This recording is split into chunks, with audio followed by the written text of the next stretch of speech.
السلام عليكم. حبيت أشارك وياكم معلومة. النبي صلى الله عليه وسلم يقول لك: جاء رجل النبي صلى الله عليه وسلم قال: جئتك لتعلمني من غرائب العلم.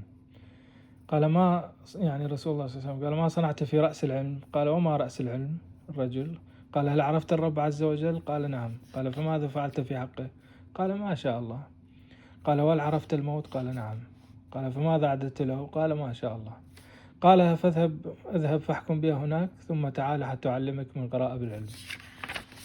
جت الأيام، راحت الأيام، جاءه بعد سنين هذا الرجل، فقال النبي صلى الله عليه وسلم: ضع يدك على قلبك، فما لا ترضى لنفسك لا ترضاه لأخيك المسلم، وما رضيته لنفسك فارضه لأخيك المسلم، وهو من غرائب العلم.